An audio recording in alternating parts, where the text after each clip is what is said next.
ഇന്നലെ മാർക്കറ്റിൽ പോയപ്പോൾ കുറച്ച് തെണ്ടി കിട്ടിയിട്ടുണ്ടായിരുന്നേ. അയ്യോ, തെണ്ടിയല്ല കേട്ടോ, തെരണ്ടി കിട്ടിയിട്ടുണ്ടായിരുന്നേ. അതാട്ടോ ഇന്ന് ഉച്ചക്കത്തേക്ക് നമ്മൾ കറി വെക്കാൻ വേണ്ടി പോകുന്നത്. അപ്പോൾ ആദ്യം തന്നെ തേങ്ങ നല്ലോണം ഒന്ന് വറുത്തെടുക്കുന്നുണ്ട്. പിന്നെ മഞ്ഞൾപ്പൊടി, മല്ലിപ്പൊടി, മുളക് പൊടിയൊക്കെ കൂടി ഒന്നും കൂടി നല്ലോണം ഒന്ന് മൂപ്പിച്ചെടുത്തിട്ട് നമുക്ക് മിക്സിയിലിട്ടിട്ട് ഒന്ന് അടിച്ചെടുക്കാം കേട്ടോ.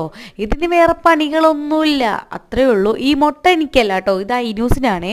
അവൾക്ക് മുട്ട വേണമെന്ന് പറഞ്ഞപ്പോൾ ഞാൻ ബുൾസൈ ചെയ്ത് കൊടുത്തു കേട്ടോ.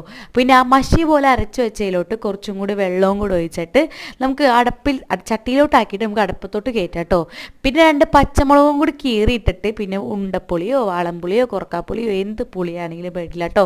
കുറച്ച് ഉപ്പും കൂടി ഇട്ടിട്ട് നമുക്ക് ഈ മീനിട്ട് കൊടുക്കാം കേട്ടോ. തിളച്ചതിന് ശേഷം മീനിട്ട് കൊടുത്തിട്ട് നമുക്ക് വേറെ പണിയൊന്നുമില്ല. കുറച്ച് വറവിട്ടാൽ മതി. വെളിച്ചെണ്ണ ചൂടാക്കുക, അതുപോലെ തന്നെ ഉള്ളി വറുത്തിട്ട് കുറച്ച് മുളക് പൊടി ഇട്ടിട്ട് ഒന്ന് അതിലോട്ട് ഒഴിച്ചു കൊടുത്താൽ നമ്മളെ കറി സെറ്റാവും കേട്ടോ.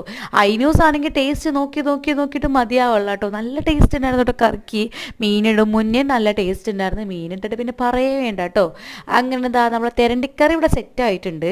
ഞങ്ങൾ മാർക്കറ്റിൽ പോയപ്പോൾ എൻ്റെ അടുത്ത് വാപ്പോട് ചോദിച്ചൊരു ചോദ്യമുണ്ട്. ആ ചോദ്യം കേട്ടിട്ട് ഞാൻ ഞെട്ടിത്തരിച്ചു പോയി. എനിക്ക് തെരണ്ടിക്കറി ഉണ്ടാക്കാൻ അറിയുമോയെന്ന്. ഞാനത് ക്ഷമിച്ചു. അതുകൂടാണ്ട് വാപ്പ വേറൊരു ചോദ്യം കൂടി ചോദിച്ചു, നിനക്ക് തെരണ്ടിക്കറി വറുത്തരച്ചുണ്ടാക്കാൻ അറിയുമെന്ന്. ഈ വാപ്പാക്ക് ഞാനൊരു പ്രൊഫഷണൽ കുക്കാണെന്ന് അറിയില്ല പോലും. അങ്ങനെ തെരണ്ടിക്കറി റെഡി ആയിട്ടുണ്ട്, കക്കറിച്ച് റെഡി ആയിട്ടുണ്ട്. അപ്പോൾ എൻ്റെ വീഡിയോ ഇഷ്ടപ്പെട്ടെങ്കിൽ സബ്സ്ക്രൈബ് ചെയ്യുക. ബൈ.